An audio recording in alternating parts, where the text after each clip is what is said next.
I am the bomb. If you've ever taken the time to catch any of the clips of when they were testing the atom bomb out in New Mexico with the what was called the Manhattan Project. And with the imagery of it, you would see this big, huge mushroom cloud that would form, and then there was this shock wave that went out from the center. And when I think about that, I said, that is a good picture of leadership. That as the leader, nothing happens until you set it off. Leaders go first, and that shock wave is representative of all the different people that get touched by what you've said, what you've done, or what it is that you put into motion. And so long as what you've put into motion is right and is best, then everyone else who gets touched by it will have to wrestle within themselves and say, will I also do what the leader has done? Or will I just stay complacent and in the same spot that I've been in? Because if you recognize that you're the bomb, or if you accept that you're the bomb, then you also have to accept that this is just your life. Because some people, they know or they have it in them and they have this feeling that I should do what is right in this situation because there's a vacuum. It's not happening. Even those who have the title of leader, they're not moving. Somebody has to move or do something, and you may be that person. However, when it's time to do it, what goes through your mind is that if I do it, then my reward will be more work. They'll keep coming back to me. And the truth is, oh well, because that bombness, that leadership that is in you, it has to flow. It has to come out. If it doesn't come out, it's going to blow up or you're going to implode on the inside. And so the question is, will you accept the fact that you are the bomb? And another way to think about being the bomb is to know that you are the one. And what do I mean by the one? Well, you're the one that they call when things go wrong. You're the one who your family calls because you're the responsible and the dependable one. You're the one who, when clients aren't happy and they need somebody to talk to because someone on your staff or a coworker has let them down, they say, I need to talk to somebody. And typically that somebody is you, because you are the one. And so when the questions come and you feel like, why do they keep asking me? Because maybe you don't see it or maybe you don't know it, but everybody else knows that you are the one. And so the question that we want to ask here, this is posed by Carl Sandburg, who was a poet. I believe he was poet laureate of the United States back in the 80s, but he asked the question, who am I? Where have I been? And where am I going?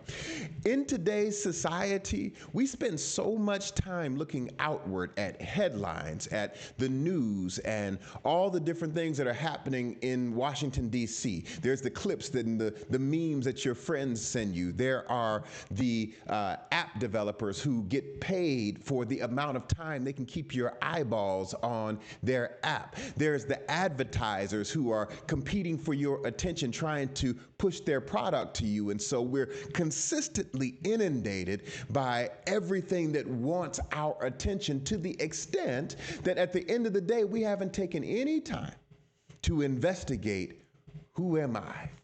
And I'm hyped about this right now because I just went through a week of a course called Soul Purpose Intensive. And one of the exercises in this personal development program was to send out this form letter to your parents, your children, friends, family, coworkers, clients. And the form letter was basically asking, throughout my interactions with you, whoever you sent it to, what do you believe is my sole purpose? What is, or what do you experience when you experience me? What would you like to tell me that you think is me, or things that you think that I would work on? And you would be amazed at the things that came back. You would be shocked at how high some people think of you, and you'd also be shocked at how flawed other people have experienced you. Now, you don't have to take their word as gospel. Nevertheless, it is their experience, and it gives you feedback as to who am I. Not only that, we went on to go through something called a series of assessments. We went through the Kolbe A assessment. We went through the Colors assessment, the Strength Finders assessment, something else called AstroWow. And what you're able to see when you get these tens of pages back, maybe about 120 pages of reading, that's all about you. And it was the first time I had taken this amount of time to find out, who am I? What are my habits? What are my characteristics? What are my traits? What are my passions, my gifts, my rules, as well as my roles? And I just want to share a little bit with you, because as I did this for myself, I said, man, after knowing this, I feel like I got the cheat code to life. Because how many times have you started and stopped a project, or you started to go to take this job and you said, maybe I should, maybe I shouldn't. Maybe you thought about a mate or entering a relationship. Maybe you thought about all these different decisions. However, many times the thing that stopped you is that there was something in you that said, that's not me. Right? And so with all the assessments that we got back, as I was able to layer them one on top of the other, I was able to see these areas of overlap. And I said, without a doubt, everybody in every assessment agrees on this.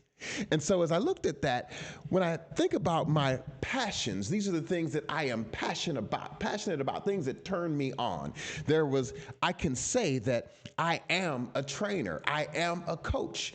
I am a consultant. I am a learner. These are my passions. And then we rolled over into my gifts, the things that I'm not necessarily responsible for. This is just what God gave me. And my gifts were, I am an educator. I am persuasive, a persuader. I am a soul connector. For whatever reason, I'm able to cause people to feel like we're friends, that I connect with them on that level. Also, I'm an inspirer. Then we move down to your rules. Your rules are the things that you live by, the things that you will do, the things that you won't do. When it comes to my rules, and I encapsulate those into phrases or phraseologies or mantras or things that I live by. And some of these that were borrowed from the person who was hosting the course. But one thing that he said is that if the king doesn't rise, then the kingdom dies. I said, that's me. I said, everything that I seek to accomplish in my life from today going forward is contingent upon whether or not I make a move or not, whether or not I'm willing to rise up and step up to the challenge and learn, endure, or do what is required to get to the next place closer to my quote unquote goal. The second rule was the facts are the gateway to my freedom. The Bible says that the truth will set you free, but truth for many people who are going to listen to this may be subjective. However, the facts, objective facts that can be measured with data or observation, those are inarguable. Like today, as I'm recording, is Saturday. That's a fact, and everyone will agree on that. And so when we deal with the facts of life, then we're able to be confronted with not necessarily am or is what I'm doing right or wrong, but rather to look at the facts and our lives through the lens of, is what I'm doing working or is it not working? And so when I look at the facts and whether or not my approach to life is working or not, if it's not working, then something has to be changed. Many times we just speak in generalities and we stay away from specifics, because the specifics typically are going to be based in fact. And when the facts are in your face, you have a decision to make. Will I change or will I stay the same? And so the next rule was prosperity is the purpose. Why do we do what we do? Some people are just do it because they're in this rhythm, but I'm doing it because I want to prosper. There's more that I want out of life. It's a rule. And the fourth rule is my good life is in the gain, because there's two aspects or states of mind in general that we find ourselves in. We find ourselves either in the gap when we feel like we're missing something or we need something, and it causes us to reach or sometimes overextend ourselves. And then there is the gain when I feel like I have everything I need. The good life is in the gain, because even when there is so much further for you to go in life, there's also so much for you to be thankful for. As they said, I'm not where I want to be, but thank God I'm not where I used to be. When I look back from where I came from, I've accomplished so much. I have gone and come a mighty long way. And so those are my 4 rules. And the final area or quadrant, what was called roles. And let me talk about roles here. When we think about roles, have you ever considered how many roles you play in your life? If you were just thinking about in your business, you may be the CEO, you may be the president, you may be the marketer, the advertiser, you may be the content creator, you may be the service deliverer. You're doing everything if it's a small business, but then you might be the motivator, the encourager, the trainer. You might be the leader. You might be the one who casts or sets vision for your organization if it's small to large. But then think about in your home.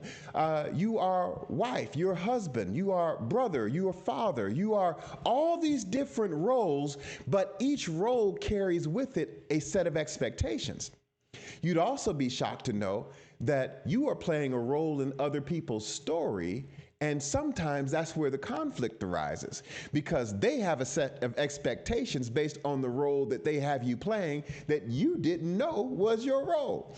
And so when we think about the roles that we play, you should look at that from your business. You should look at that from your personal life, your relationship with family and friends. You should also look at that with regard to your body and especially your spiritual life. What is the role that you're playing? And when we have this understanding, then we can say to ourselves and anticipate, hey, this is my role. I need to get into character that I can deliver what needs to be delivered in this moment. So when I got to my roles, it was I am teacher. I stand as king. What do I mean by king? What king means to me is that royalty rises above the fray. I don't have to be led by what is popular. I don't have to be led by what everyone else is doing. Neither do I have to engage in the arguments and the back and forth with people who I know may not have the same understanding I have about certain things. And so as king, we rise above. Then the next role is I stand as soul arsonist, that I want to set your soul on fire. That's my role.